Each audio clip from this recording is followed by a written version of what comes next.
नमस्कार, स्वागत है आपका। आप देख रहे हैं इंडिया टीवी। आपके साथ मैं हूं प्राची पाराशर। शाम के 5 बज रहे हैं, वक्त है मुकाबला का। बिहार में इन दिनों सब फ्री है, एकदम मुफ्त है। बिजली से लेकर गोली तक, 1 करोड़ रोजगार से लेकर सियासी मटन पार्टियों तक सब फ्री है, फ्री है। सियासतदान खटाखट फ्री वाले चुनावी वादे करने में लगे हैं तो अपराधी दनादन गोलियां चलाने में लगे हैं। बिहार की जनता फ्री फंड खौफ के साए में जी रही है। बिहार में इस वक्त हालात क्या हैं, उसकी तस्दीक करती 4 तस्वीरें जो आप देख रहे हैं, वो सारी कहानी बयां कर रही हैं। अपराधी इतने बेलगाम हैं कि अस्पताल में घुसकर गोली मार रहे हैं, घर के बाहर शूट कर रहे हैं। अधिकारी से लेकर व्यापारी तक और आम आदमी से लेकर गैंगस्टर तक, कब किसका नंबर आ जाए ये कोई नहीं जानता। हालात बिल्कुल अनकंट्रोल्ड है, लेकिन सरकार अपनी सत्ता वापसी पर ज्यादा फोकस्ड है। फ्री बिजली का टेस्टेड फॉर्मूला बिहार में भी लागू करने का ऐलान हो गया है। जहां एक अदद नौकरी भी बड़ी अहमियत रखती है, वहां सीधे 1 करोड़ नौकरी रोजगार का वादा हो चुका है। रैलियों और सभाओं में भीड़ खचाखच नजर आए, इसलिए लल्लन सिंह मीट भात खिला रहे हैं, प्रशांत किशोर बिरयानी की दावत दे रहे हैं। आरजेडी चुनावी वादों से लेकर आपराधिक घटनाओं को मुद्दा बना रही है। कोई मुद्दा छूट ना जाए, इसलिए सावन में नॉनवेज खाने को पाप बता रही है। सियासी चेहरों के लिए सब नई बात बिल्कुल नहीं है। हर मुद्दे में सियासत तलाश लेना और अपने कंफर्ट के हिसाब से उस पर दांव खेल देना उनके लिए पुरानी बात है। लेकिन हैरानी तब होती है जब बयानबाजी बेसिर पैर की होने लग जाए। बिहार के एडीजी का तर्क है कि जब तक बारिश नहीं होती तब तक किसानों के पास काम नहीं होता, इसलिए अपराध बढ़ जाते हैं। लल्लन सिंह कह रहे हैं कि अगर किसी के अगल बगल बैठा इंसान ही गोली मार दे तो कर ही क्या सकते हैं। ऐसे में सवाल उठना लाजमी है कि बिहार में कौन सी बयार चल रही है। सवाल जो सबसे बड़ा है वो ये कि क्या बिहार में जान से लेकर जहान तक सब फ्री हो गया है। आज इसी पर करेंगे मुकाबला। अपहरण कितना होता था, अभी हम और ये बैठे हुए हैं, हम इनको मार देंगे, ये हमको मार देंगे, ये क्राइम है। तो आपसी विवाद है और आपसी विवाद के में घटनाएं होती हैं, हो सकती है कहीं भी दुनिया में किसी भी देश में होती है, लेकिन यहाँ कार्रवाई तुरंत होती है, गिरफ्तार होते हैं, घटना करने वाले लोग गिरफ्तार होते हैं। मई जून में ज़्यादा मर्डर होते आई है वर्षों से। अप्रैल मई जून जब तक बरसात नहीं होती है ये सिलसिला जारी रहता है, क्योंकि ज़्यादातर किसान को कोई काम नहीं रहता है। एक बरसात होने के बाद लोग, कृषक समाज के लोग व्यस्त हो जाते हैं और घटनाएं घटती है। परंतु आप लोग के द्वारा, प्रेस के द्वारा हत्या पर हत्या, कुछ इस वर्ष चुनाव भी है तो राजनीतिक दलों के द्वारा भी इस पर ज़्यादा नज़रिया दिया गया है। कल इनके एडीजी का बयान आता है कि मानसून में अपराध जो है बढ़ता है, यानी इतना बचकाना बयान है ये कि पलड़ा झाड़ रहे हैं, यानी कि इनसे अपराध कंट्रोल नहीं होता। और ये सीज़न बता रहे हैं कि ये सीज़न में जो है अपराध होता है। तो अब आप समझ जाइए कि पुलिस ने भी हाथ जो है खड़ा कर दिया कि हम जो है अपराधियों से नहीं निपट पाएंगे। हम जो है मानसून चल रहा है इसलिए अपराध बढ़ जाता है तो हम कुछ नहीं कर सकते। ये पुलिस का बयान है। चौधरी और जो 2 मुख्यमंत्री हैं विजय सिन्हा, ये लोग बोलते हैं घर में घुस के मारेंगे, पटाल से ढूंढेंगे। यहाँ लॉयर्स की हत्या हो रही है, डॉक्टर्स की हत्या हो रही है, इंजीनियर्स की हत्या हो रही है, नेताओं की हत्या हो रही है, पुलिस के लोगों की हत्या हो रही है, व्यवसायिकों की हत्या हो रही है, घर में घुस के गोली मारी जा रही है, दफ्तर में घुस के गोली मारी जा रही है, अस्पताल में घुस के गोली मारी जा रही है, दुकानों में घुस करके गोली मारी जा रही है। लोग तो अपराधी तो सड़क पे हैं, ये पताल में कहाँ जा रहे ढूंढने भाई। तो आप तस्वीरें भी देखिए और तस्वीरें देखकर आप अंदाजा लगाइए कि आखिर बिहार में इस वक्त क्या हो रहा है और बिहार में अपराधी कितने बेलगाम हैं। लेकिन इस वक्त चुनावी मौसम है और चुनावी मौसम में अपने अपने पत्ते सेट करने की कोशिश की जा रही है, इसलिए लोक लुभावने वादे भी सरकार की तरफ से खूब किए जा रहे हैं। इस पर चर्चा करेंगे। हमारे साथ 2 खास मेहमान इस वक्त जुड़ रहे हैं। धीरेन्द्र कुमार, प्रवक्ता एलजेपी-आर, और अनवर पाशा, प्रवक्ता आरजेडी, हमें ज्वाइन कर चुके हैं। आप दोनों का बहुत बहुत स्वागत है। धीरेन्द्र कुमार जी, जेडीयू की प्रवक्ता जब जुड़ेंगी, सवाल तो मुझे उनसे करना है। आप भी सरकार में, आप भी जवाब मुझे दे ही दीजिए। क्या बिहार में सब कुछ फ्री हो गया है? आम आदमी की जान भी फ्री है, बिजली भी फ्री है, अपराधियों की गोली भी फ्री है और सरकार अपनी जिम्मेदारी से फ्री है? प्राची जी, इसको कैसे मैं कह सकता हूं कि जान की कीमत नहीं है। जिस तरह से इन दिनों अपराध की घटनाएं घट रही हैं, आज हमारे नेता आदरणीय चिराग पासवान जी की मुलाकात भी हुई है भाजपा के राष्ट्रीय अध्यक्ष जी से, और अपने कंसर्न को उन्होंने रखा भी है कि जो उनकी चिंताएं बिहार को लेकर के है, विधि व्यवस्था को लेकर के, और उन्होंने भरोसा भी दिया किया जाएगा। लेकिन राजनीतिक कारणों से हो चाहे किसी और कारणों से हत्या हो, पता लगाना सरकार का ही काम है, और सरकार किसी सीजन से या किसी समय काल खंड से जोड़ करके नहीं देख सकते हैं। चलिए ठीक है सर, और मैं कहीं आपके ना कहीं पास हमारी जवाब तो आज हमारे लिए, हमारी देना है। सरकार आपका के लिए कनेक्शन थोड़ा सा दिक्कत कर रहा है, फ्रीज हो रहा है आपका फ्रेम। मैं आपके पास लौटूंगी, अनवर पाशा जी के पास चली जाती हूँ। विपक्ष में रहकर वो मुद्दे उठा रहे हैं। जितना अनवर पाशा जी आप इन्हें घेरने की कोशिश करते हैं, लगता ऐसे है कि वो उल्टा आप ही पर दांव खेल देते हैं। आप आज की बात करते हैं, वो कहते हैं 2005 से तो बहुत बेहतर हालात हैं, संगठित क्राइम हमने कम कर दिया। आप कोई किसी के बराबर में बैठ के गोली मार दे तो सरकार क्या करे? प्राची जी, ये बहुत ही हास्यास्पद स्थिति है। बिहार में क्राइम अपने चरम पर है। पूरे बिहार की छवि आज विश्व में, भारत में ही नहीं विश्व में क्रिमिनल स्टेट की छवि बनी हुई है, एक आपराधिक स्टेट की छवि बनी हुई है पूरे विश्व में। भारत में सबसे ज्यादा हत्याएं हो रही हैं बिहार में। हत्या में बिहार टॉप कर रहा है, रेप में बिहार टॉप कर रहा है, क्राइम में बिहार टॉप कर रहा है। ये बिहार की छवि बनी हुई। डकैती में बिहार टॉप कर रहा है। ये सरकार के आंकड़े हैं, ये मैं नहीं कह रहा हूं। और उसके बाद हमारे एडीजी क्या कहते हैं?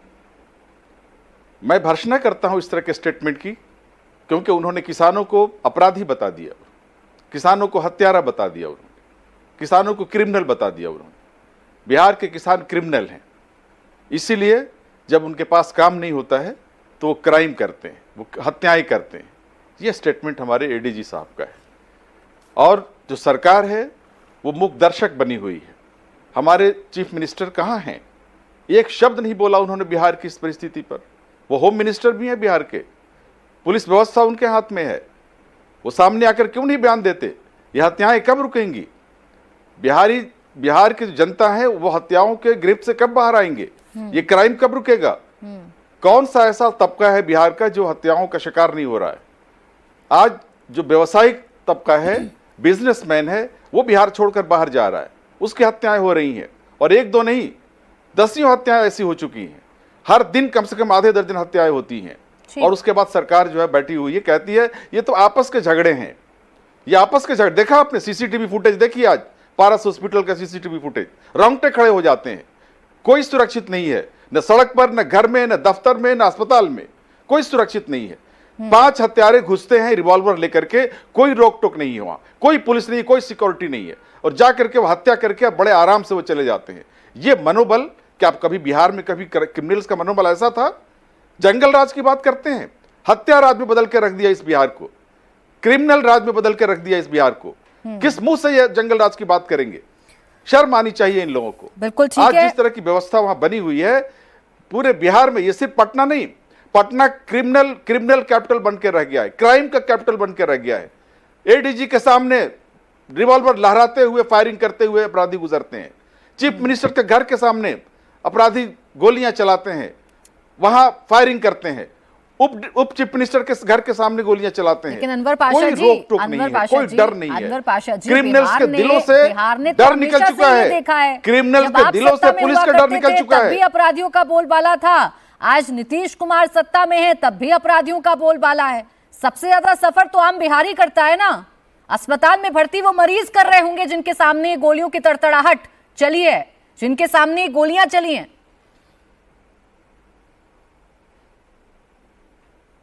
प्राची जी, ब्रिटिश पीरियड में जिस तरह की व्यवस्था थी, उस व्यवस्था की मिसाल दे करके अगर हम आज कहें कि भारत में भी वैसी व्यवस्था, जिस तरह से लोगों को पकड़ करके जेलों में डाला जाता था, आज़ादी के जो हमारे स्वतंत्रता सेनानी थे उनको जेलों में डाल दिया जाता था, हमें बोलने की आज़ादी नहीं थी, ठीक। अपनी आजादी के हक की बात करने की आजादी नहीं थी।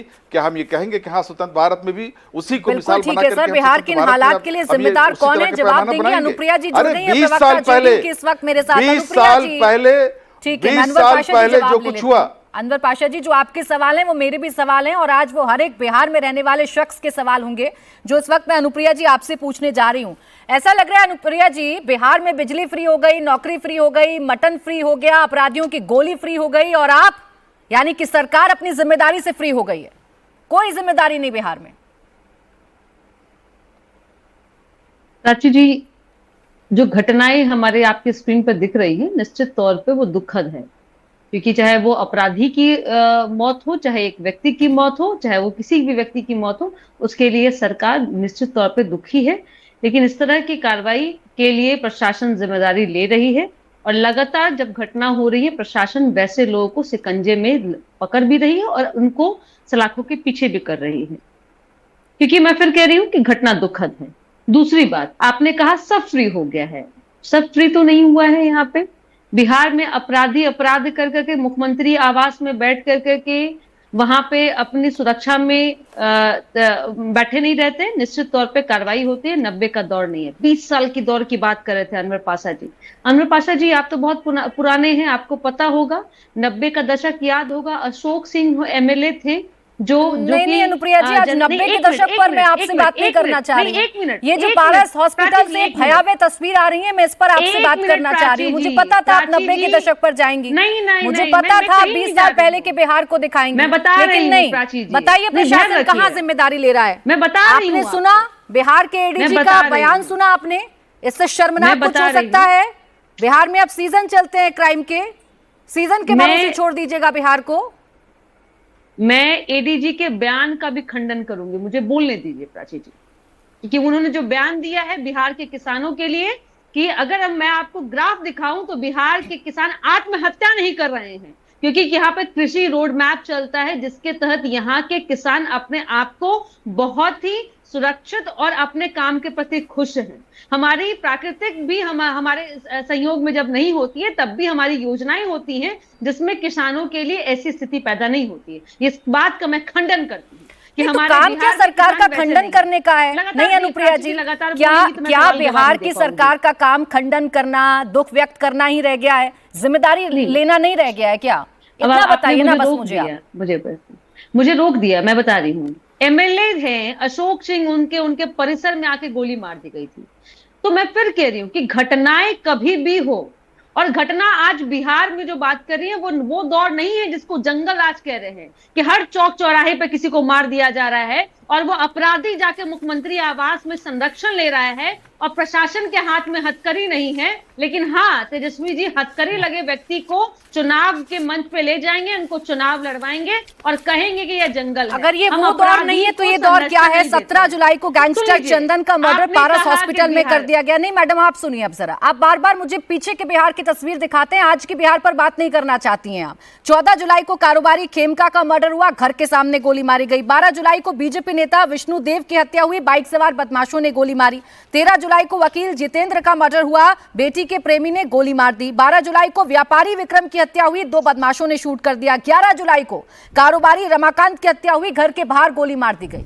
अब बताइए कहां सुरक्षित है आम आदमी? 90 के दशक की बात नहीं करिए, अभी अपनी जिम्मेदारी बताइए। मैं एक एक घटना की आपको मैं दे दूं। खेमका की हत्या की बात आपने की, मुख्यमंत्री जी ने तुरंत बैठक बुलाई और कहे कि भाई इस तरह के आपराधिक घटनाओं का भाई हम संयोग नहीं करेंगे और हम बर्दाश्त नहीं करेंगे। अपराधी पकड़ा भी गया, साजिशकर्ता भी पकड़ा गया।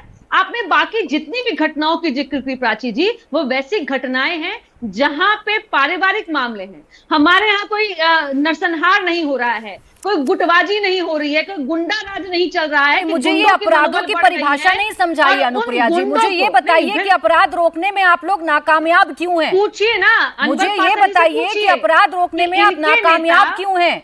नेता तो शर्मनाक बयान देते ही हैं, लल्लन सिंह तो कहते ही हैं कि कोई सामने बैठा हुआ, बराबर में बैठा हुआ गोली मार देगा तो ये अपराध है क्या?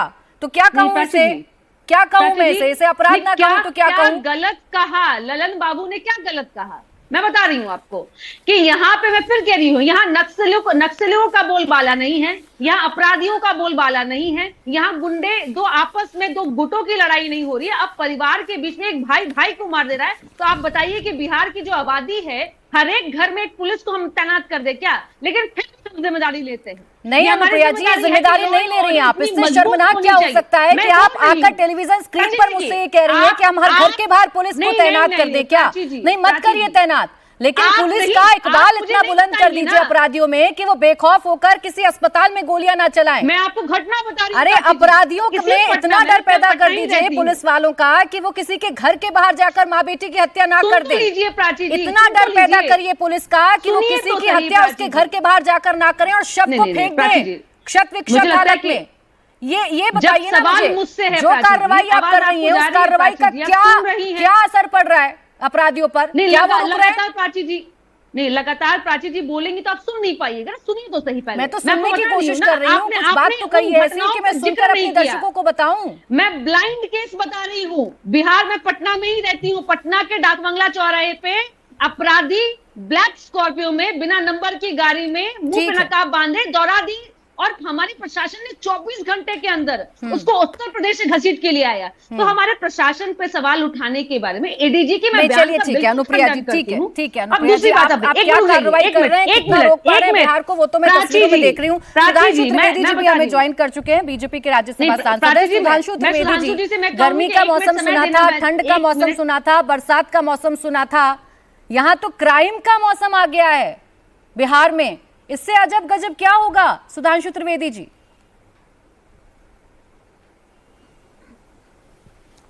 देखिए प्राची जी, कई बार वाकई मौसम कुछ हालात को देख के आता है, और मैं सब प्रमाण बोलना चाहता हूं। 2024 का लोकसभा चुनाव था, आपके जितने लाखों दर्शक जो देख रहे हैं, याद करिए चुनाव के समय ही दिल्ली के स्कूलों में बम थ्रेट की दर आने लगी थी, पटरियां उखाड़ी जाने लगी थी, एयरलाइंस में फर्जी फेक कॉल्स आने लगे थे बम धमाके के। क्यों?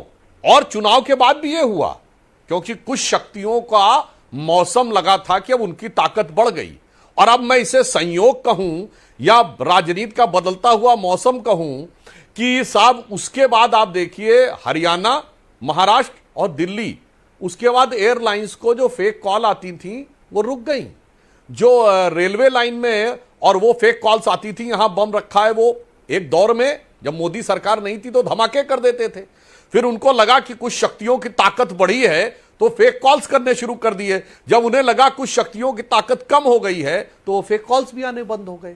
यह दर्शाता है, उत्तर प्रदेश में भी यही हुआ था 2022 में, चुनाव से ठीक 1-2 महीने पहले पुलिस के साथ झड़प की वारदातें, पुलिस के ऊपर अटैक करने की वारदातें बढ़ने लगी थी। क्यों? क्योंकि कुछ तत्वों के ऐसे हौसले बढ़ने लगते हैं कि शायद अब हमारे संरक्षणकर्ता प्रायोजकों का दौर कहीं आ जाए। तो जो आपने इकबाल की बात कही, तो उनके मन में फिर उनकी भावनाएं सुगुगाने लगती हैं। आपने देखा यूपी में 2022 के बाद शांति हो गई, वही बिहार में हो रहा है। हम ईमानदारी से कहना चाहते हैं, हमारी एनडीए की सरकार ने आज तक किसी अपराधी को बिहार में प्रायोजित करके राजनीति में स्थापित नहीं किया। मैं चैलेंज करके पूछता हूं, बताइए कौन नहीं जानता है कि सिवान में शहाबुद्दीन हो या वो जो प्रायोजित स्थापित कुख्यात अपराधी थे, उनको लाकर राजनीति में माननीय बनाने का काम जिन लोगों ने किया। अब मैं पुरानी बात नहीं कहना चाहता कि सरेआम लूटा गया शोरूम मुख्यमंत्री के रिश्तेदारों के द्वारा, डिस्ट्रिक्ट मजिस्ट्रेट की ओपनली हत्या हुई, पब्लिक रैली में हत्याएं हुई उस दौर में जब इनकी सरकारें थी। अब वो भी बात छोड़िए, वो सारी जो बातें थी कि आईएएस की पत्नी के साथ निरंतर बलात्कार हुआ, ये वो। अगर अपराध को देखना है तो फिर पूरी ईमानदारी से देखिए। और मैं एक और बात कहना चाहता हूं प्राची जी, छोटा अपराध हो बड़ा अपराध, दोनों पे समान रूप से कठोरता होनी चाहिए। यह नहीं हो सकता कि आतंकवाद को तो हम नैतिक संरक्षण देंगे। क्या लालू प्रसाद यादव जी ने सिमी के लिए नहीं कहा था सांस्कृतिक संगठन है, जो कि आतंकवाद के लिए सर्वोच्च न्यायालय के द्वारा बाकायदा बैंड ऑर्गेनाइजेशन हुआ। मतलब बड़े आतंकवाद को तो मैं राजनीतिक कवर दूंगा, बड़े अपराध को और कहूंगा इसको आइडियोलॉजिकल कवर है, और छोटे अपराध को मैं ये कहूंगा, मेरी नजर में अन्योन- अगर हत्या अपराध है तो आतंकवाद देश के लिए उससे 100 गुना बड़ा अपराध। सर अपराध को मैं तो इसलिए डिफरेंशिएट कहना कर ही चाहता नहीं हूं, रही हूँ अपराध को सुधांशु देखना है जी। तो पूरी ईमानदारी सुधांशु से जी देखिए। आप जो कह रहे हैं, मैंने अपराध को डिफरेंशिएट किया ही नहीं। अपराध अपराध है। एक शख्स की भी हत्या आप गली नुक्कड़ पर कर देंगे तो वो अपराध है। लेकिन जो नेता है ना बिहार के, वो डिफरेंशिएट कर रहे हैं। जो एडीजी है ना बिहार के, वो डिफरेंशिएट कर रहे हैं। जो सवाल मैंने आपसे पूछा था वो यही है कि अब मौसम क्या मर्डर का आ गया है बिहार में? क्या कानून व्यवस्था चौपट हो गई? सरकार की कोई जिम्मेदारी नहीं, एनडीए सरकार की कोई जिम्मेदारी नहीं है बिहार में? सुधांशु जी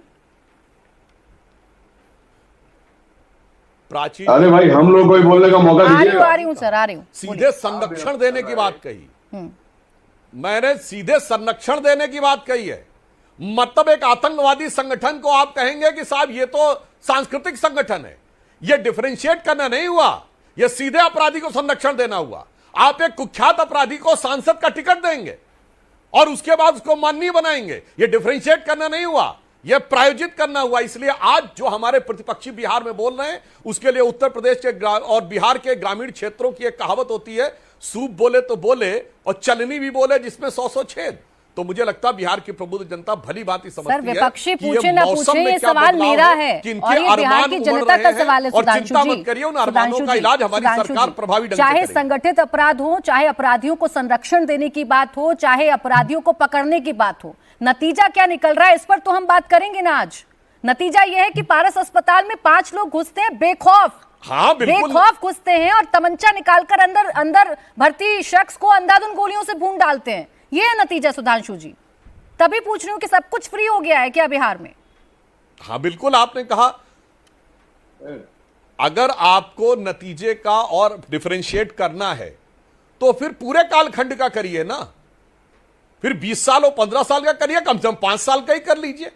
अब बताइए, मैंने तो पुनः कहा इन 20 साल में एक अपराधी को बताइए इसे प्रायोजित करके हमने राजनीति में स्थापित किया हो और अपराधियों पर कड़ी कार्रवाई ना हुई हो। इसीलिए मैं कहना चाहता हूं, ये जो लोग करने का प्रयास करते हैं कि एक घटना को लेकर यह कहने का प्रयास करें, ये वो लोग हैं, इन्हीं की वजह से अपराधियों के हौसले बुलंद होते हैं। और मैं लास्ट में कहता हूं ना, मेरी मानिए, 11 जुलाई से 17 जुलाई तक मेरे पास पूरी घटनाएं हैं और ये तो वो हैं जो मैं सिर्फ 11 जुलाई से निकाल कर लाई हूं। सुधांशु जी, बाकी न जाने कितनी घटनाएं जो राजधानी पटना में हो रही हैं, उस पर तो जवाब सरकार देगी ना। वो तो मैं विपक्ष से नहीं पूछूंगी कि बताइए 20 साल पहले जो हुआ था, आप तो देखिए उससे बहुत कम हो रहा है। प्राची जी, राजनीतिक दलों की बात को किनारे रख दीजिए, शर्मनाक, ना हमारी शर्मनाक बात है, ना आरजेडी की बात। शर्मनाक। न्यायालय ने किस पर टिप्पणी की है बताइए? न्यायालय ने किस पर टिप्पणियां की है? शर्मनाक तो इनको आना चाहिए। राजनीति के स्पॉन्सर, ये अपराध के स्पॉन्सरर बैठे हुए हैं, अपराध के प्रायोजक बैठे हुए हैं, आतंकवाद के प्रायोजक बैठे हुए हैं और हत्यारों के मनोबल को बढ़ा रहे हैं। शर्मनाक, शर्मनाक है। दौर में विधानसभा के अंदर हिंसा हुई है, अपराधियों का पक्ष ले रहे हैं आप। ऐसा क्या, रुकिए ना, अपराधियों के मनोबल को बढ़ा रहे हैं आप। ये कह रहे हैं प्लीज एक एक करके बात करें। अपराधियों का मनोबल बढ़ा रहे हैं। त्रिवेदी जी, आज तो बिहार के जिम्मेदारी आप लोगों से लोगों को माफी लेनी मांगिए होगी ना। जो पिछली सरकारों ने किया उसका खामियाजा उन्होंने भुगता, जनता ने उन्हें सत्ता से निकालकर बाहर कर दिया। अब आप सत्ता में सुशासन की बात करते हैं तो वो सुशासन लाइए ना। अजीत जी आइए चर्चा में, आप तब से बहुत कुछ कहना चाह रहे हैं आप अजीत जी। आज का बिहार पिछले बिहार से बहुत बेहतर है, ये सरकार बताने की कोशिश कर रही है। वो सरकार क्या कहने की कोशिश कर रही है, आपको और हमको, इस राज्य की जनता को साफ साफ दिख रहा है। अभी बीजेपी के नेता ने बताया कि उनकी पार्टी में उन्होंने किसी अपराधी को टिकट नहीं दिया। अभी बिहार में उपचुनाव हुआ, विधानसभा जो भोजपुर जिला में पड़ता है, सुनील पांडे कौन है? सुनील पांडे के बेटा को टिकट दिया गया। कौन है? साधु संत है क्या? महात्मा है वो? अरे क्या बात करते हैं भाई, इस तरीके से कह करके आप अपनी कितना छुपाना चाहते हैं? हम लोग इसी बिहार के रहने वाले हैं। बिहार में अपराधियों का मनोबल बढ़ा है, सरेआम अपराध की घटनाएं हो रही। जिस पारस अस्पताल में पेशेंट से मिलने के लिए एक से ज्यादा अटेंडेंट नहीं जा सकता, उसके लिए आई कार्ड लगता है, वहां 5 लोग आर्म्स के साथ जाकर के हत्या कर देते हैं। और सिर्फ वही एक हत्या नहीं होती है, बल्कि लगातार पिछले दिनों गोपाल खेमका की हत्या हुई। और सिर्फ पटना की बात मत करिए, आप लोग पटना की खबरों को सिर्फ देखते हैं जो लाइमलाइट में खबरें रहती है, बल्कि गांव में, देहातों में, बाजारों में, हर जगह अपराधियों का मनोबल बढ़ा है। क्या आप कार्रवाई कर रहे हैं भाई? कोई भी बात करता है तो अब चल जाते हैं 20 साल 30 साल पहले। आज का हिसाब दीजिए, आपके एडीजी कहते हैं कि किसान यहाँ का हत्यारा है। इस राज्य के 70% लोग खेती पर निर्भर करते हैं, उन किसानों को एडीजी हत्यारा कर रहे हैं। ऐसे एडीजी पर एक्शन होना चाहिए, नहीं होना चाहिए। इस पर ना बीजेपी के नेता बोलते हैं, ना जेडीयू के नेता बोलते हैं। डबल इंजन की सरकार, सब लोग बैठ करके यहाँ पर बिना मतलब का टीवी चैनल पर आप बात कर रहे हैं। आप पहले उनके ऊपर एक्शन करवाइए। किसान यहाँ पे अपराधी है। वो कह रहे हैं कि अभी मौसम में बारिश नहीं हो रहा है, रोपनी नहीं हो रहा है, इसलिए किसानों को फुर्सत है, इसलिए किसान गोली मारते चल रहा है। इस तरीके से अगर एडीजी होंगे किसी राज्य में, एडीजी किसकी भाषा बोलते हैं? वो सरकार की भाषा बोलते हैं। इस राज्य की सरकार यहाँ की किसानों के बारे में, यहाँ की आम जनता के बारे में यही सोच रही है। आज अपराधियों का मनोबल बढ़ा हुआ है, ना उन्हें पुलिस का खौफ है, ना उन्हें कानून का डर है। अगर कानून का डर होता, उन्हें पुलिस का अगर खौफ होता, तो वो इस तरह के घटनाओं को अंजाम नहीं दे रहे होते। आज क्राइम कैपिटल पटना बना हुआ है और पूरे राज्य भर के अंदर आप किसी भी दिन, आप अखबार निकाल करके देख लीजिए, किसी भी दिन ऐसा नहीं मिलेगा जिस दिन हत्याओं की खबरें प्रथम पेज पर नहीं पर एक छोटा सा जवाब सुधांशु जी दे दीजिए, फिर अनवर पाशा जी मैं आपके पास आऊंगी। सुधांशु जी, बीते 16 दिन में 60 से ज्यादा मर्डर हो गए। मैं तो कह रहा हूं कि आप उनसे पूछिए कि सुनील पांडे का साधु जी, आप ही का सवाल थोड़ा धैर्य रखेंगे तब तो पूछ पाऊंगी ना, और वो सवाल सुन पाएंगे और उसका जवाब दे पाएंगे। रुक जाइए प्लीज, थोड़ा आवाज डाउन करिए। सुधांशु जी, बीते 16 दिन में 60 से ज्यादा मर्डर, जनवरी जून तक 1376 मर्डर हो गए, बीते 6 महीने में 1400 से ज्यादा मर्डर हो गए, हर महीने औसत 229 मर्डर हो गए। और एडीजी कहते हैं ये मौसम की कमी है, क्योंकि काम नहीं है ना किसानों के पास, इसलिए आ जाते हैं अपराध करने के लिए, इसलिए अपराध हो रहे हैं बिहार में। ये शर्मनाक नहीं तो क्या है सुधांशु जी? जी, निश्चित रूप से इस प्रकार की घटनाएं बहुत ही दुखद हैं और हमारी सरकार पूरी संवेदनशीलता के साथ कार्य कर रही है। और विगत लंबे समय से, कई वर्षों से हमारा ट्रैक रिकॉर्ड इस पे बहुत स्पष्ट है। जो हमारे सीपीआई के माननीय विधायक महोदय थे, शायद वो मेरा वक्तव्य नहीं सुने, उनका ध्यान कहीं और था। मैंने कहा अपराधी को राजनीति में प्रायोजित करके स्थापित करना, किसी एमएलए एमपी की बात नहीं। आप कह रहे हैं एक क्रिमिनल, उसको आप टिकट देकर पहले अपनी पार्टी में लाते हैं, महिमा मंडित करते हैं, फिर स्थापित करते हैं। फिर बिहार में शहाबुद्दीन हो या उत्तर प्रदेश में अतीक अहमद और मुख्तार अंसारी जैसे लोग हों। यह मैंने कहा, प्रायोजक करना यानी सीधे क्रिमिनल को सपोर्ट करना और उसको पॉलिटिक्स में लाके स्थापित करना। अभी जो बोलना शुरू कर दिया। रुक जाइए अजीत जी, रुक जाइए। अरे भाई, मैं आपसे कह रहा हूं राजनीति में अपराधी को लाकर स्थापित करना। आप कह रहे विधायक के बेटे को करना, वो विधायक राजनीति में स्थापित है। मैं कह रहा हूं राजनीति में अपराधी को स्थापित करना और अपराधियों का खुलेआम ये मैसेज होना कि उनके फला नेता के साथ संबंध है। विधानसभा के अंदर हिंसा की घटनाएं हुई लालू प्रसाद यादव जी के जमाने में, और न हमारी ना आपकी। कोर्ट ने किसके बारे में टिप्पणियां की हैं? जंगल राज हमने नहीं बोला था, कोर्ट ने बोला था। नहीं सुधांशु जी, और जब आप ये कह रही ना, जब देखिए अब अंतर क्या है, अगर हमारा 15-20 साल का शासन है, अब आप कहेंगे 15-20 साल के शासन को 15-20 दिन के आधार के ऊपर तय करेंगे। हम कहते हैं 15-20 दिन क्या, 15-20 घंटे भी नहीं ऐसे होने चाहिए जहां अपराधियों का हौसला बुलंद हो। मगर मैं फिर कहता हूं अपराधियों का हौसला इसलिए बुलंद होता है जो उनको लगने लगता है कि सुधांशु जी आप कह रहे हैं कि सरकार कार्रवाई कर रही है, हम पिछले बिहार से कंपैरिजन करें, लेकिन आप ही के जो साथी हैं एनडीए में, चिराग पासवान जी, उन्हें साफ साफ दिख रहा है, वो कह रहे हैं बिहार के बच्चों की हत्या हो रही है, वो ये कह रहे हैं कि बहुत गड़बड़ हो रहा है। आप उनको कन्विंस कर नहीं पा रहे हैं, बिहार की जनता को कैसे कीजिएगा? नहीं, निश्चित रूप से चिराग पासवान जी के जो कंसर्न है ये उनकी संवेदनशीलता को दर्शाता है, क्योंकि हम तो फिर ये बात कह रहे हैं एक भी अपराध होना हमारे लिए चिंता का विषय है। हम ये नहीं कह रहे कि तुलना इस पे करिए, मगर मैं तुलना मानसिकता की कर रहा हूं प्राची जी। अपराध को संरक्षण देना, अपराध को जिसे कहते हैं उसको एक प्रकार का महिमा मंडन करना, जैसे इनके यहां कोई अब कभी ये कहेगा कि बलात्कार जो होते हैं वो इसलिए होते थे राजस्थान में सबसे ज्यादा, तो इनके कांग्रेस के नेता ने कहा कि राजस्थान तो मर्दों वाला प्रदेश है, तो मुलायम सिंह जी ने कहा लड़कों से गलती हो जाया करती है। ये मानसिकता के साथ ये प्रकार का महिमा मंडन करना होता है, सुधांशु त्रिवेदी, ये मानसिकता की बात है। चलिए मैं आपकी बात मान लेती हूं, लॉ एंड ऑर्डर डील करना और पॉलिटिकल, और प्राची जी मैं आपसे पूछ रहा हूं कि ना आप माफियाओं का महिमा मंडन करते, ना आप उन्हें राजनीति में स्थापित करते, ना आप संरक्षित करते अपराधियों को। मैं आपकी सारी बात मान लेती हूं, तो फिर मुझे बताइए ना, ये जो आंकड़े हम लेकर बैठे हैं, या रोज हम जो 1-2 खबर पढ़ते हैं, या ज्यादा से ज्यादा खबरें बिहार की क्राइम की पढ़ते हैं, वो क्यों पढ़ते हैं? ये क्यों नहीं, हत्याएं प्राची हो रही है? जी, बस इसका प्राची जवाब जी। दे दीजिए, जब सब कुछ इतना कंट्रोल में है तो।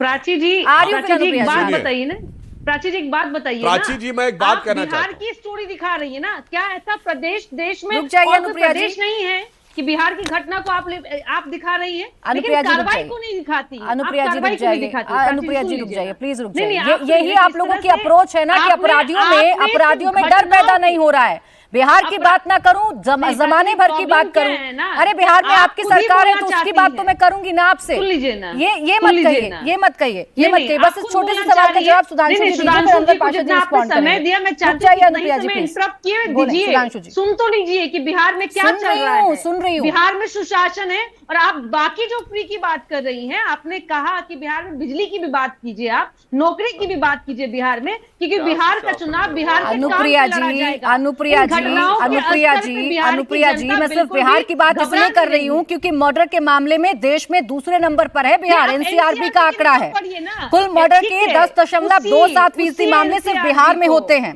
हर 10 में से उसी एक हत्या NCRB सिर्फ को। बिहार में होती है। आपके प्राची सहयोगी जी, कह रहे हैं बिहार में गड़बड़ प्राची हो रहा जी। है और आप कह रही हैं अरे नहीं हम नहीं, इस सुन पर रहे बात हैं। मत करिए। नहीं नहीं, हम ये बात approach कीजिए। गलत उसी है। NCRB अनवर पाशा की जी। रिपोर्ट की मैं बात कर रही हूँ अनवर प्राची पाशा जी, जी। कि जिस एनसीआरबी की रिपोर्ट में आप रुक जाइए गृह प्लीज, मंत्री के अनुप्रिया द्वारा जी। जो बताया जा रहा अनवर है, पाशा जी। कंपेयर कीजिए इनको 2004 चुप ये कराइए। ये एक इत्तेफाक है जो अभी सुधांशु जी कह रहे थे कि जहां चुनाव चुप होते कराइए। हैं वहां पे नहीं, चुप क्राइम क्या बढ़ करिए जाते अनवर पाशा हैं, जी? जी। जानबूझकर होता है। बोले अनवर पाशा जी।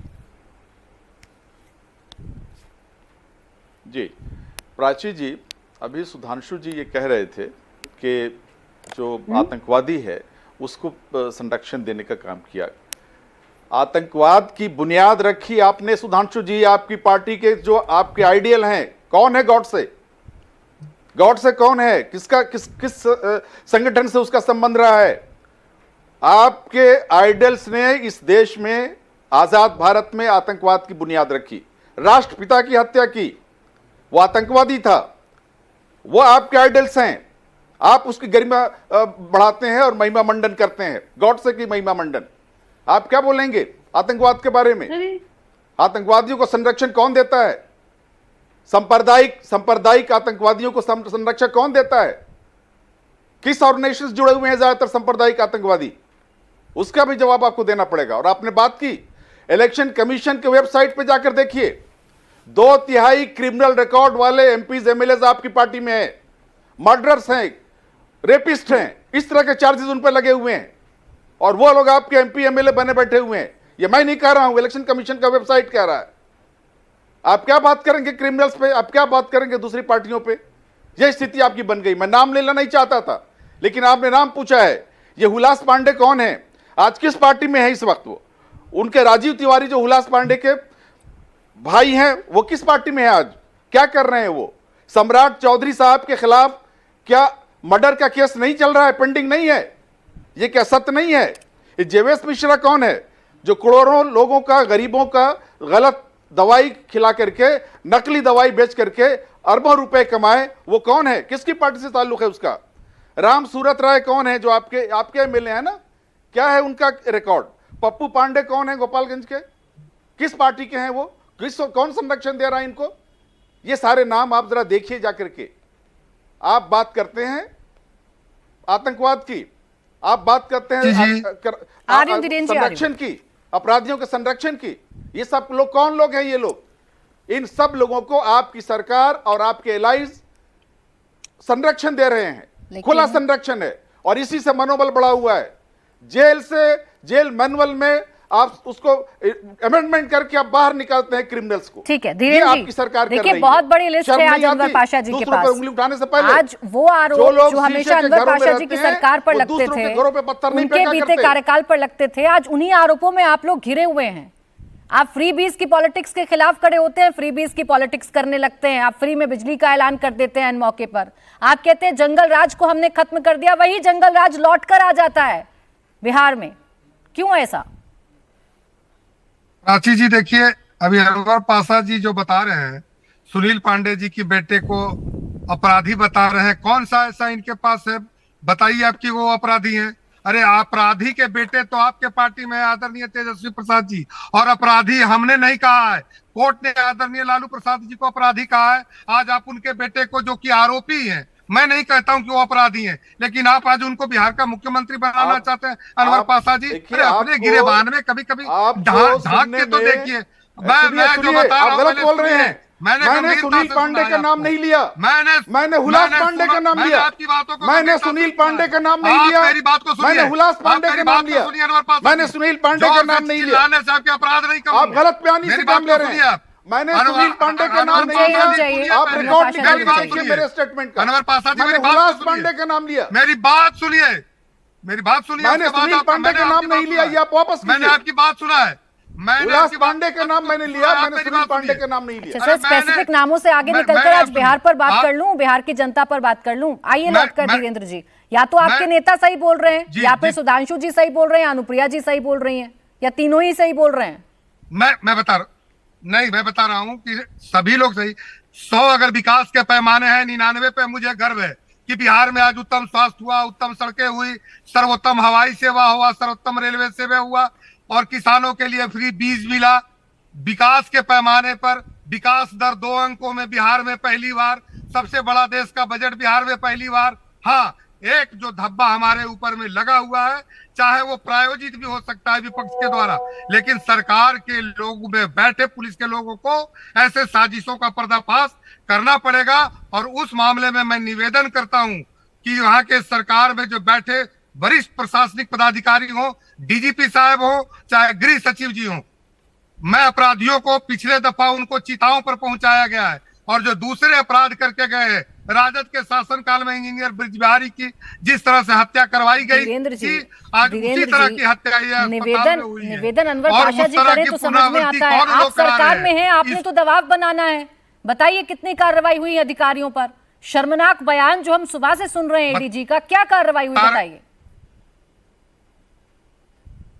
10 सेकंड में बता रहा हूं। आज हमारे नेता आदरणीय चिराग पासवान जी के, भाजपा के राष्ट्रीय अध्यक्ष आदरणीय जगत प्रकाश नड्डा जी से मुलाकात हुई है, अपनी चिंताओं और चुनौतियों से अवगत कराया है। और जो अपराधी इस तरह की घटना किए हैं, उनको आप देखेंगे कि एक की चिता भी अभी अपराधी की नहीं ठंडी हुई है। 24 से 48 घंटे में वह भी अपराधी जो इस तरह का दुस्साहस राष्ट्रीय जनता दल की तरह करने का चाहा, इंजीनियर ब्रिजबिहारी की तरह, उसकी भी चिताओं को अग्नि दिया जाएगा और इसी बिहार के प्रशासन देगी।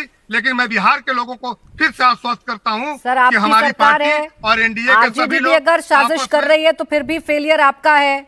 अब सुधांशु त्रिवेदी जी देखिए, धब्बा मान रहे हैं, इसका जवाब आप दीजिएगा। अभी धीरेन्द्र कुमार जी ने कहा कि धब्बा है जो बिहार की सरकार पर लग गया है, जिसे धुलना बड़ा मुश्किल है और जिसे धोना बहुत जरूरी भी है।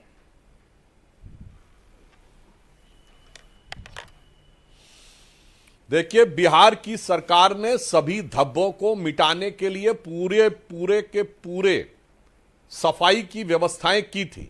और इतना ही नहीं है, ऐसे वायरस पनपने न पाए इसके लिए बाकायदा इंजेक्शंस की व्यवस्था भी की थी। इसीलिए विगत 15-20 वर्षों में जो बिहार में बदलाव दिखाई पड़ा है, जैसा कि अभी धीरेन्द्र जी ने भी कहा, पहली बार 2.5 अंक पे विकास की दर है।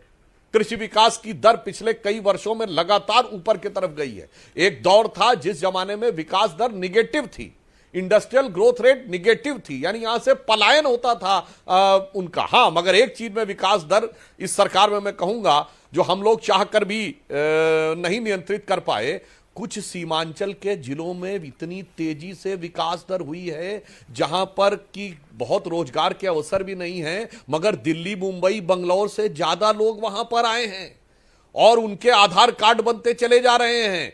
मगर उन सारे लोगों को संरक्षण देने के लिए ये लोग एकदम झंडा उठा के पटना में बैठे हुए हैं। इसलिए मेरा यह मानना है कि जब भी किसी सरकार के बारे में मूल्यांकन हो तो समग्र रूप से सारे पहलुओं पर होना चाहिए। दूसरी बात प्राची जी, हम सब यहाँ प्रशासनिक पदाधिकारी के, हम राजनीतिक दलों के प्रवक्ता के रूप में बैठे हैं, तो अनवर पाशा जी को जवाब राजनीतिक और नैतिक देना चाहिए। इनका संगठन वो है जिनके नेता बिहार में सजाए याफ्ता है, जो चुनाव नहीं लड़ सकते, और नेता प्रतिपक्ष लोकसभा में राहुल गांधी की जमानत याफ्ता है। सबसे निचले पैमाने पर है यह स्थिति है बिहार की। आपने बीमार बिहार बना अभी अपराध की बात कर रहा था मेरे भाई पाशा साहब। लालू प्रसाद यादव जी बिहार में नेता हैं, जो चुनाव लड़ने पे रोक है क्योंकि वो एक सजाए आफ्ता व्यक्ति हैं भ्रष्टाचार के आरोप में, और राहुल गांधी जी नेता प्रतिपक्ष हैं जो जमानती आदमी है भ्रष्टाचार के आरोप में। अब बताइए, आपने तो टॉप लेवल पे बता दिया, बाकी तो बात ही छोड़ दीजिए। अभी आप बहुत गिना रहे थे आप रिबेटल करिएगा, अनइंटरप्टेड आपको दूंगी, आप बोलिएगा, लेकिन पहले एक मेहमान को कंप्लीट करने दीजिए, फिर उसके बाद आप बोलिएगा। आप उठाइएगा सवाल, आपको जितने उठाने हैं। अब सुधांशु जी, आपने बिहार में विकास के मानकों की बात कही, आपने अपने कामों का जिक्र किया। जब इतने काम आप लोगों ने किए हैं, जब इतना अच्छा आप लोगों की सरकार चली है, तो ये आखिर में आते आते फ्रीबीज की जरूरत क्यों आन पड़ी? ये फ्री की बिजली का ऐलान क्यों करना पड़ा, जिसके खिलाफ खुद नीतीश कुमार रहे हैं? फ्रीबीज कितनी घातक है देश की सियासत के लिए, खुद देश के प्रधानमंत्री कह चुके हैं। आपने बहुत अप्रोप्रिएट बात कही है प्राची जी। हम लोग जो भी कार्य करते हैं व्यवहारिक दृष्टि से करते हैं। एक कहावत होती, उतने पांव पसारिए जितनी चादर होए। जब विकास दर हमारी दहाई अंक को पार की है बिहार में, तब हमने ये घोषणा की है। हमने दिमाग कोने में रख के घोषणाएं नहीं की। और उसके साथ क्या बोला है, प्रधानमंत्री सूर्य घर बिजली योजना की भी हमने बात की है। यानी आपका सोलर पैनल लगेगा और बिजली मुफ्त हो जाएगी।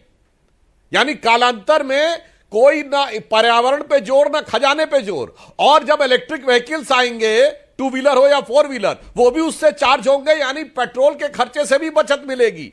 यह होता है पूरी योजना के साथ व्यवस्थित रूप से जनता को मुफ्त की बिजली उपलब्ध करा के राहत देने का प्रयास करना। तो हमने इसलिए अब किया है कि जब हमने देखा कि हम स्थिति को इतना सुधारने में सफल हो गए कि हम गरीब वर्ग को कम से कम इतनी राहत दे सकते हैं, इसलिए हमारी सरकार ने बहुत सोच विचार कर यह निर्णय लिया है। जैसे पहले किसान सम्मान निधि 6,000 रुपए होती थी, जब हम 5वीं बड़ी अर्थव्यवस्था बन गए, हमने 12,000 रुपए कर दिया। तो हम देखते हैं कि जो जो हम आगे बढ़ रहे हैं, तो जनता को उस विकास के जो फल हैं वो किस प्रकार से मिल सके, उसकी व्यवस्था करते हैं। बिहार सरकार ने वही किया। अनुप्रिया जी, 1 करोड़ जॉब देने का वादा कर रहे हैं, फ्री में बिजली देने का वादा कर रहे हैं। 15 साल में जितनी जॉब नहीं दे पाए, उससे ज्यादा जॉब आने वाले 5 साल में देने का वादा आप कर रहे हैं। ये चुनाव जीतने की जल्दबाजी है? कोई घबराहट है जो अब एक के बाद एक घोषणाओं का ऐलान मुख्यमंत्री कर रहे हैं? प्राची जी, हम जो घोषणाएं करते हैं और हम जो वादे करते हैं, उस वादों को पूरा भी करते हैं। मैं 2020 के चुनाव की मैं बात याद करा दूं। हमने कहा 7 निश्चय में कि 10 लाख रोजगार, 10 लाख नौकरी। हमने उन आंकड़ों को पार भी कर लिया। रोजगार में आज 24 लाख रोजगार है, नौकरी 9,35,000 है। अब आप बिजली की बात कर रहे हैं, सुधांशु जी की बात को मैं थोड़ा और आगे बढ़ाती हूँ। उन्होंने कहा कि जब हमने अपने आंकड़े को फुलफिल कर लिया, उसके बाद देखिए 2005 से अब में अंतर क्या है। ग्रिड बिहार में कितने थे 2005 में? 45, आज 172 है। बिजली पहुंची कितनी परसेंट थी 2005 में? 22%। आज 100% हो गया है। क्षमता कितनी मेगावाट की थी 2005 में? 700, आज 8,000 हो गया है। उपभोक्ता कितने थे? 17 लाख थे, आज 2.21 करोड़ लोग उपभोक्ता हैं। तो बिहार में इतने उपभोक्ता हमने बढ़ा दिए हैं। अब बिजली बिल की बात थोड़ा कर ले। हम तो सब्सिडी दे रहे थे, हमने अपने वादों को और थोड़ा मजबूती से बिहार की जनता की एक जनता को विकास की मुख्यधारा से जोड़ने का प्रयास किया। लेकिन एक बिल है राबड़ी देवी जी के नाम से, उनका यह बिल है 2025 के मार्च से 2000 जून के 25 तक में। इनका असेसमेंट है इनका 1,31,44,000 का। सब्सिडी इनको कितना मिला है? 38,639 और टोटल पेमेंट किया है। एक बात मैं बताना चाह रही हूँ, इतने समृद्ध परिवार है, बिहार की जनता को लूटा, इतनी संपत्ति बना ली, लेकिन अभी अनुप्रिया जी, आप फ्री में बिजली दीजिए, सुनिए आप फ्री में बिजली दीजिए, मुझे आप 1 करोड़ नौकरी की बातें करिए, सब ठीक है, लेकिन आपके नेता अपनी विचारधारा से जब पलटते हैं तो सवाल खड़े होते हैं ना। आप मुख्यमंत्री का बयान खूब सुन रहे हैं, आप कहें तो मैं सुनाऊं। जो विधानसभा, सुन तो लीजिए, जो विधानसभा में मुख्यमंत्री नीतीश कुमार जी ने कहा था कि हम फ्री में बिजली नहीं देंगे और जो देता है वो गलत है, हम ऑलरेडी सब्सिडी पर देते हैं, हम नहीं देंगे फ्री में बिजली, बिल्कुल नहीं देंगे। आज ऐसा क्या हो गया, ऐन मौके पर, चुनाव से ठीक पहले आपको फ्री बिजली का वादा करना पड़ा? नहीं प्राची जी, मैंने इतने आंकड़ों को बताया, आपने सुना नहीं। ये कंज्यूमर हमारे बढ़ गए, हमारे जो क्षमता थी वो बढ़ गई। मैंने राबड़ी देवी जी का बिल के बारे में कहा, इतना समृद्ध परिवार है लेकिन सब्सिडी लेता जरूर है। और आज नेता के बयान पर बोलिए, फिर अनवर पाशा जी उनके नेता पर बोलेंगे। नहीं सुनी ना फिर प्राची जी, ये तो ऐसे कैसे होगा? हमारे नेता ने तो लगातार अपनी योजनाओं को लगातार इस तरह से सक्षम बनाया है। 35% आरक्षण बिहार में पहले भी था प्राची जी। क्या आप बोलिए क्या कारण हो गया, क्या आपने डोमिसाइल कर दिया? अरे हमने बेटियों को साइकिल दिया था, हमने बेटियों को पोशाक दिया था। क्या आप यही बिहार में नौकरी कीजिए? बिहार के उस जंगल राज को लौटने नहीं दीजिए। देखिए नीतीश कुमार या तो उस वक्त गलत थे, एक सेकंड अनुप्रिया जी, नीतीश कुमार या तो उस वक्त गलत थे। अगर आप इंडिया टीवी देख रही होंगी तो हम लगातार वो दिखा रहे हैं, वो बयान भी दिखा रहे हैं नीतीश कुमार जी का, जो उन्होंने विधानसभा के अंदर दिया था। या तो नीतीश कुमार उस वक्त गलत थे या आज गलत है। दो स्टैंड तो ठीक नहीं हो सकते ना अनुप्रिया जी। मैं फिर कह रही हूँ प्राची जी, मुझे क्यों लगता है कि आप ये समझ नहीं पा रही हो कि बिहार की जनता के लिए जरूरी क्या है।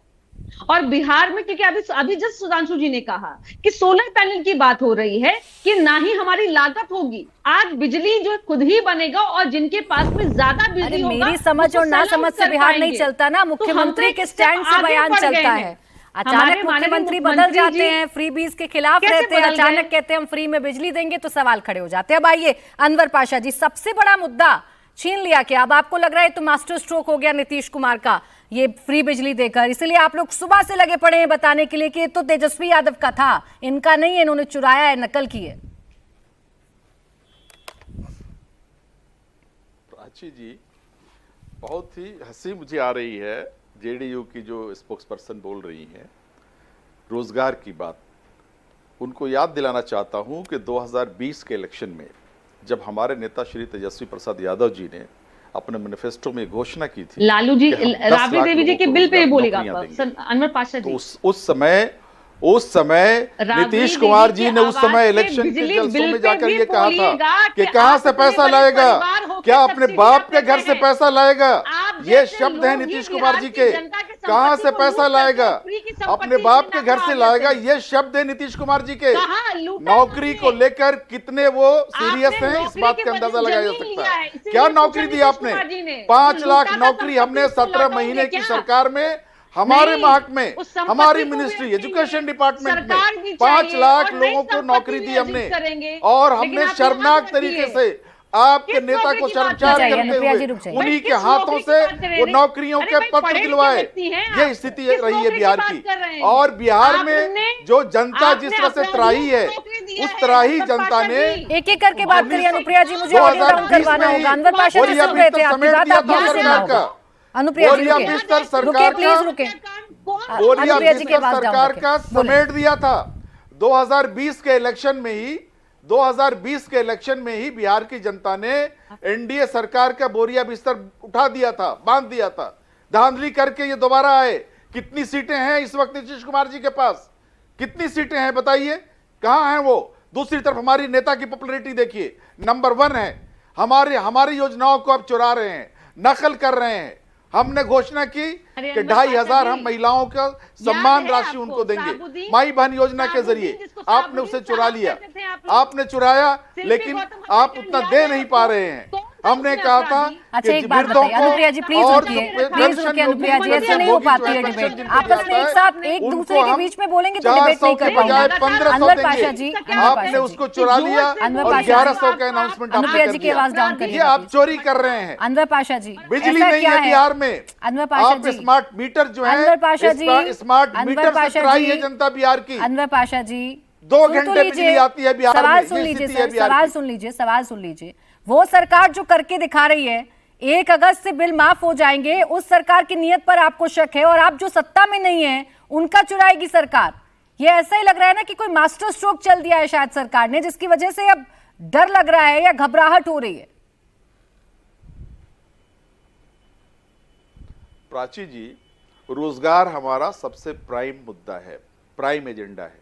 और हमारे नेता ने जब ऐलान किया था 10,000 का, 5,000 17 महीने की सरकार में करके दिखाया था। यह है इच्छा शक्ति। अगर इस सरकार को देना था ये सब, तो 20 वर्षों में क्यों नहीं दिया? क्यों नहीं आपने बिजली फ्री किया 20 वर्षों में? क्यों आपने रोजगार 20 वर्षों में नहीं दिया? क्यों पलायन पलायन क्यों बढ़ा 20 वर्षों में? अगर रोजगार है तो पलायन क्यों बढ़ा है?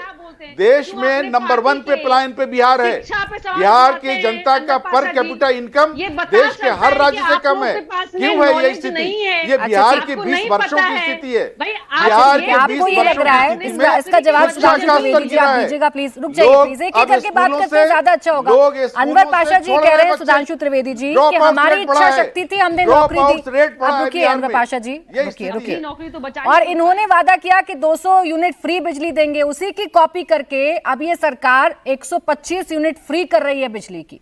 ये कॉपी कैट हो गई, सरकार नकल कर रही है सिर्फ।